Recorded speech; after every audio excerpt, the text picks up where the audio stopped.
Hey guys, welcome back to Vince-Vell Custom. So today I'm sharing with you a premium format Batman that's been customized with taking off all the cloth. Now, bear with me in the video because he is so big I couldn't put him on the turntable, so we'll try to get in closer and move around best as possible. Just so bulky, it's really hard to deal with. The statue was sent to me with the cloth off actually, so I actually didn't rip the cloth off. I got it with the cloth already off on everything, so I had to actually patch up a lot of things here and there. So we'll kind of get in closer a little bit, and we'll explain what I did. So as you can see, he's pretty much the same statue, just repainted from head to toe with the cloth off. So if you're not a fan of cloth, it actually looks really cool once you take the cloth off. You get all the muscles, and you can really get the statue, you can see it more now without it all being hidden with the cloth. So it was actually pretty cool. So getting a little closer, like I said, bear with me, I can't really turn this sucker around. So, once you take off the cloth and everything, you actually get a gap up in here, you get gaps within the hands, you get this whole piece up in here was all gaps, and then you had gaps over in the legs, you had gaps over here. So, once you take all that cloth off, you actually have to kind of build back out the muscle areas to get it nice and flush going into the boots, the gloves, up around in here. So you have to actually fill all that in. So once that's all filled in, you just got to kind of fine tune them up. What they did was they sprayed some kind of like a latex type glue. So it was very like all up in here. I had to rebuild up in here too underneath the armpits, but it had all this glue, and I had to actually sand it down and scrape it out and everything. I think acetone would have taken it off, but I was a little bit concerned with dipping him in acetone only because there was a huge gap because this top piece is glued into the waist down in here, and also I think one of these legs is glued in, I forget which one, or maybe both, I forget. So I didn't want all the acetone going in there, then all that stuff coming off and then having problems. So I just kind of stayed away with it, and I took my time actually just getting it scraped out and sanded down and primed up and just kept going.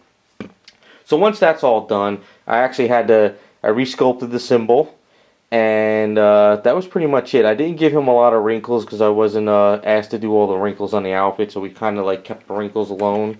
I did add a couple wrinkles maybe into the crotch area, like around in there, and then underneath the leg, just one or two wrinkles under there, but I didn't go that crazy. So that's pretty much a premium Batman, with the cloth off. Now I'll explain the paint up a little bit. The gray is a nice grayish blue that I had mixed up, and then I did some shadowings. I didn't use any black on the shadowings. I just went to a 90%, 80% gray. That's as far as I wanted to go. It might not show up in the camera, but it's got some misted pearl into it. Not much, just a little bit, just to give it like a spandex type look. So it kind of is not just a flat gray with a shadow and that's it. It's got kind of a little bit of a pop to it a little bit more. So in light you might get a little bit of a reflection, and you might see a little bit of something here and there. Now, as for the boots, the gloves, the underwear, and the headpieces, I mixed up a special batch of black. It's got like some pearls, some metallics, some flat black with some gloss black. I mixed it all up, and it might not show it in the camera, but it gives it like it's a texture of a rubberish type, like, which you might see Batman in the movies. And in certain lights, you'll get a little bit of a blue tint, not much, just a little bit, just to give it something different, not just like a straight up black that's on him. So like I said, the camera might not be bringing it in too much. Now for the cape, we wanted to kind of give it like a cape feel, but not actually just do all black of the same color. So it's actually out of a can satin black. It's really nice. It gives it like that leatherish type look to it. It gives it that sheen. But I also added some pearlized blue on there. You might not see it, but I give it a little bit light just in certain areas, sort of like what they did with the factory, but I didn't want to go overboard where it just looked like, oh my god, that's such heavy blue. But there's enough in there just to give it some hints. So I just wanted to do that. I can't really turn him around. He's just, like I said, so bulky. So, and then as for the heads, we'll kind of go down a little bit more. And so, I don't know if you guys have seen them. Some of you may like it. The factory did this really crazy 5 o'clock shadow. It was actually, on these, it seemed more like it was a 10 o'clock. Like he almost had a full-blown beard. I mean, it was like hardly any skin tone really, with just crazy black all over his face. So talking to the client and everything, we kind of like took that out and just gave him more of a Batman feel, not like, you know, Batman just woke up from being out partying all day or whatever, and then going out at night. So I don't know. That's what we did. So I kind of went with the Garage Kit flesh tones, and just gave him more of that cleaner like face look, but still some shadows and everything.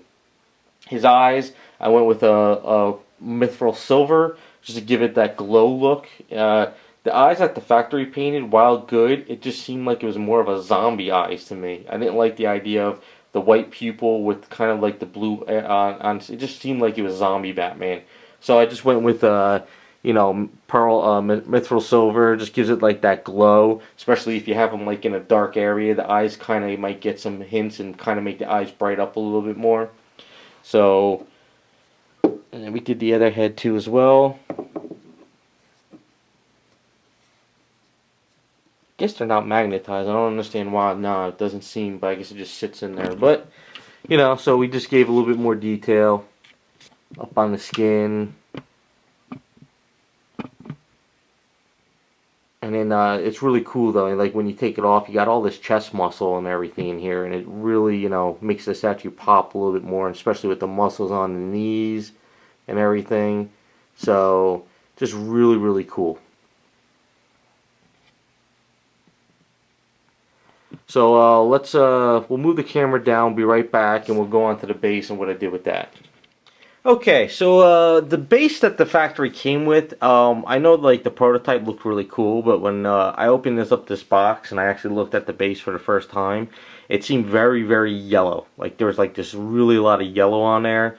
It really wasn't like tan, or it wasn't really like reds or any kind of, it was just like yellow. So, Batman kind of, he's at night, he's at like, darker stuff, and you figure this is weathered a little bit more, it would, it would have rain stains and just be dirty, and it's not really clean. You really wouldn't get that yellow feel. So what I did was I went with a lot of shadowing in the darker areas. Like the factory piece didn't have like shadows up in there. It didn't really have the shadows underneath here, like in here. It was all like, it was just like sprayed yellow, and then it was kind of like dry brushed, and all these deep areas in there were all just like popping out, which didn't really seem correct to me. So you figure, if it's some kind of a gargoyle on the building, you're going to get a lot of dirt in areas that the rain's not going to wash away or the wind's not going to blow out. It's just going to be really nasty and dirty. So what I did was I sprayed up all in there. I did a lot of misting of different colors, blacks and, some whites. I threw some, it's like a sepia, like copper type transparent. So I gave it like kind of like a lot of rusty type looks, like you're just getting rain in there and it's just dirty and you get like washes. So I just kind of wanted to make it dirtier. Let's actually kind of move the camera around a little bit more for you guys. So as you can kind of see, I got like a lot of washes in there. Got a lot of little stains. It's kind of, you start to see in there. It's weathered a little bit more stains. Just had a lot more fun with it, as you can kind of see. And I got all that yellowness out of there. I just wanted to get more of this, weather type look. As you can kind of see now, it just looks like it's almost like a copperish type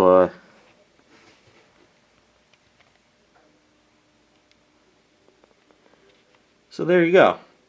So I had a lot of fun with them. Really hard to handle though. Really bulky. Really just, the cape comes off, the head comes off the body, the right hand. I wish they would have actually taken the left hand as well and made that go in and out as well with the magnet, but I just had to be careful that when you handle him, you don't snap off those pieces because he's attached. If this wasn't attached, life would have been much easier. But, you just got to deal with each project. So, that is premium format Batman with the cloth taken off. Hopefully you guys like the way he came out. And thanks for watching.